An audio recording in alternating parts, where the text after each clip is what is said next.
Bismillahirrahmanirrahim. Assalamualaikum warahmatullahi wabarakatuh.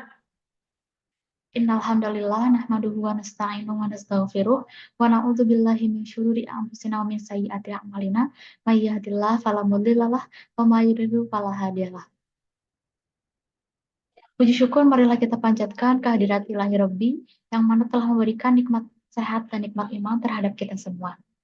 Salawat serta salam semoga tercurah limpahkan kepada junjungan kita yakni Habibana wa Nabiyana wa Maulana Muhammad Sallallahu Alaihi Wasallam. Dan tak lupa saya ucapkan terima kasih kepada dosen pengampu mata kuliah Filsafat Hukum yaitu Ibu Eriska Kinalita Dwi Putri SHMH yang telah memberikan tugas akhir sebagai ujian akhir semester dengan judul Filsafat Pancasila. Maka dari itu, izinkan saya memaparkan hasil dari yang ditugaskan oleh Ibu Eriska mengenai filsafat Pancasila.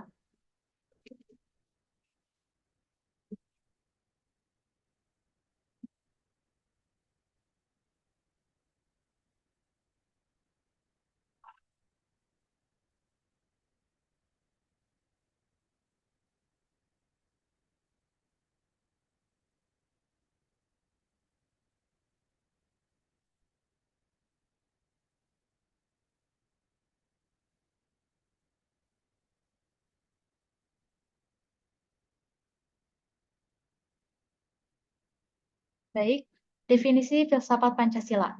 Secara etimologis, kata filsafat berasal dari bahasa Yunani, terdiri dari kata philien, yang berarti mencintai, dan sophos, yang berarti kebijaksanaan. Atau philia, yang berarti cinta, dan sophia, yang berarti kearifan atau pandai. Sementara, secara terminologis, filsafat adalah ilmu pengetahuan yang menyelidiki segala sesuatu pada hakikatnya. Susunan isi arti sila-sila Pancasila meliputi 3 hal, yaitu ada isi arti Pancasila yang abstrak umum universal, yang mana merupakan penjumlahan atau pengumpulan isi-isi yang diberikan oleh masing-masing pihak yang berbeda, karena perbedaan agama, pandangan, dan pendirian hidup. Yang kedua, ada isi arti Pancasila yang umum kolektif, yang mana merupakan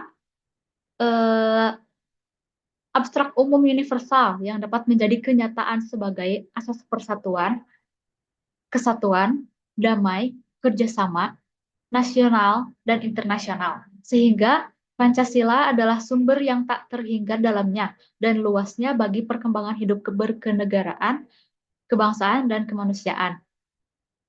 Dan yang ketiga, ada isi arti Pancasila yang khusus konkret, yang mana yaitu isi arti Pancasila dalam realisasi praktis dalam berbagai bidang kehidupan, sehingga memiliki sifat khusus konkret serta dinamis.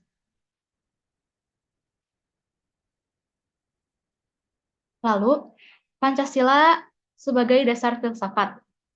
Pancasila sebagai sistem filsafat, bagian-bagiannya tidak saling bertentangan, meskipun berbeda, bahkan saling melengkapi, dan tiap bagian mempunyai fungsi dan kedudukan tersendiri. Sistem filsafat harus bersifat menyeluruh, artinya mencakup segala hal dan gejala yang terdapat dalam kehidupan manusia.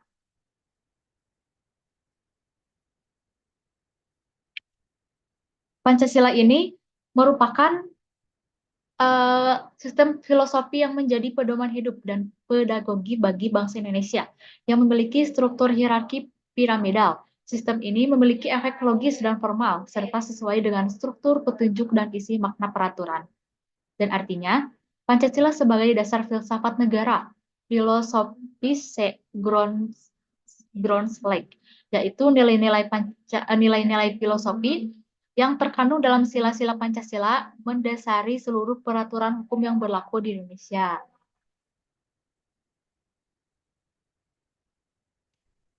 Selanjutnya, ada Filsafat Pancasila dikembangkan berdasarkan 4 dasar filosofis. Yang pertama, ontologis. Yang kedua, epistemologis. Yang ketiga, aksiologis. Dan yang keempat, antropologis.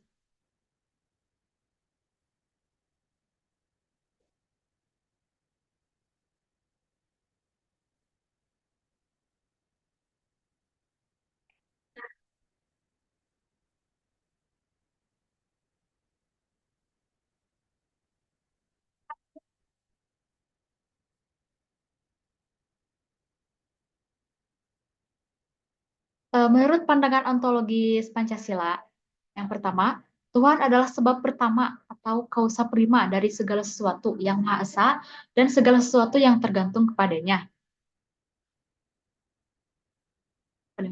Tuhan adalah sempurna dan maha kuasa, yang merupakan zat yang mutlak, ada secara mutlak, zat yang mulia dan sempurna, atau kausa finalis. Dan yang kedua, ada manusia memiliki susunan hakikat pribadi yang monopluralis atau majemuk tunggal, bertubuh, berjiwa, berakal, berasa, berkehendak, bersifat individu, makhluk sosial, berkedudukan sebagai pribadi, berdiri sendiri, makhluk Tuhan yang menimbulkan kebutuhan, kewajiban, dan religius yang seharusnya secara bersama-sama dipelihara dengan baik dan dalam kesatuan yang seimbang, harmonis, dan dinamis. Lalu yang ketiga, yaitu mengakui adanya kualitas metafisis atau satu, transcendental one, yaitu satu, ialah secara mutlak tidak dapat terbagi, merupakan diri pribadi, yaitu mempunyai bentuk susunan, sifat-sifat, dan keadaan tersendiri sehingga kesemuanya itu menjadikan yang bersangkutan suatu kebutuhan atau keseluruhan yang mempunyai tempat tersendiri atau utuh, terpisah dari yang lain, mempunyai bentuk dan wujud. Yang keempat, ada mengakui adanya rakyat, yaitu rakyat ialah keseluruhan jumlah semua orang, warga dalam lingkungan daerah atau negara tertentu, yang dalam segala sesuatunya meliputi semua warga dan untuk keperluan seluruh warga, termasuk hak dan kewajiban asasi kemanusiaan setiap warga, sebagai perseorangan dan sebagai penjelmaan hakikat manusia. Hakikat rakyat adalah pilar negara yang berkedaulatan. Yang kelima adalah mengakui adanya kualitas metafisis atau baik atau transcendental good yang berupa adil. Adil ialah dipenuhi sebagai kewajiban segala sesuatu yang merupakan hak dalam hubungan hidup kemanusiaan. Sebagai penjelmaan hakikat manusia, wajib lebih diutamakan daripada hak. Pemenuhan hak sebagai kewajiban tersebut mencakup hubungan antara negara pendukung wajib dengan warga negaranya disebut keadilan distributif. Hubungan antara warga negara atau pendukung wajib dengan negara atau disebut keadilan legal, dan hubungan di antara sesama warga negara disebut keadilan komutatif. Keadilan mengandung inti adil yang pada hakikatnya adalah kerelaan aspek jiwa dan kesebandingan aspek raga. Baik, selanjutnya ada pandangan epistemologis Pancasila. Epistemologis berasal dari kata Yunani atau episteme, dan berasal dari kata Yunani, yaitu episteme dan logos. Episteme biasa diartikan sebagai pengetahuan atau kebenaran, dan logos diartikan pikiran atau teori. Epistemologi dapat diartikan sebagai teori pengetahuan yang benar, dan lazimnya hanya disebut teori pengetahuan, yang dalam bahasa Inggrisnya theory of knowledge.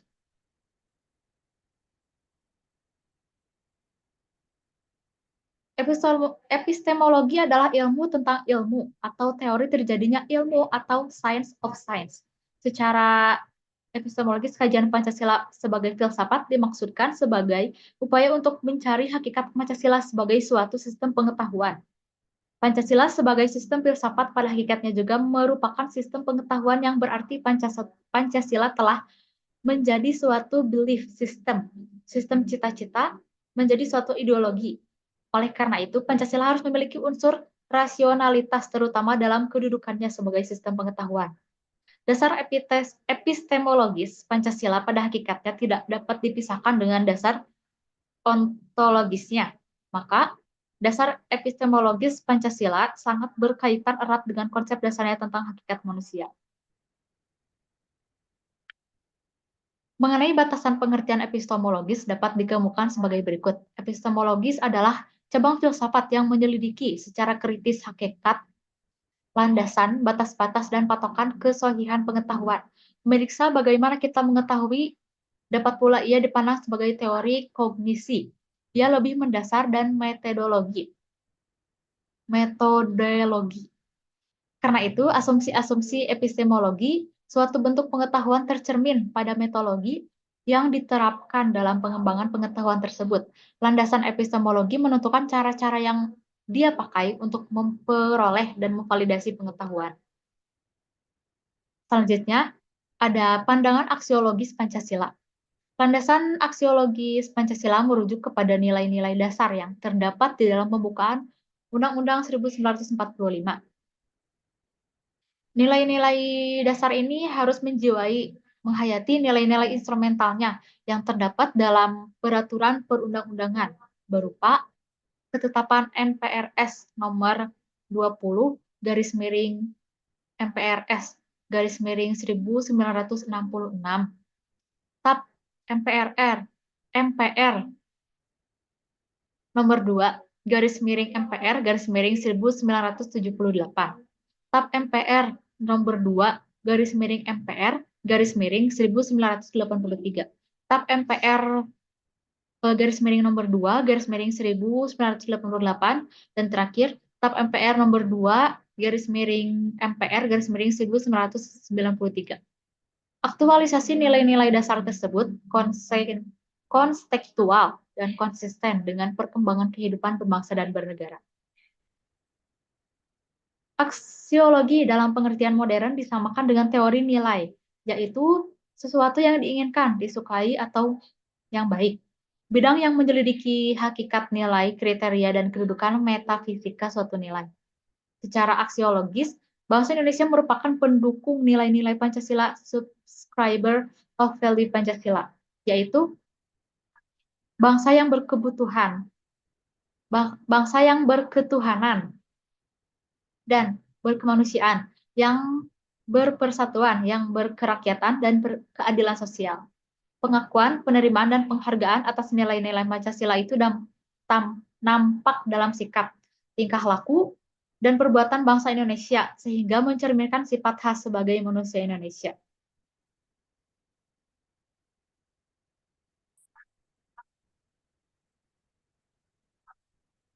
Lalu, ada pandangan antropologis Pancasila. Aktualisasi nilai filsafat antropologis Pancasila dalam pembangunan diformulasikan dalam konsep pembangunan manusia Indonesia seutuhnya. Pembangunan manusia mempunyai konotasi pendewasaan. Pendewasaan meliputi tahap-tahap biopsikologi, sosiokultural, dan mental spiritual.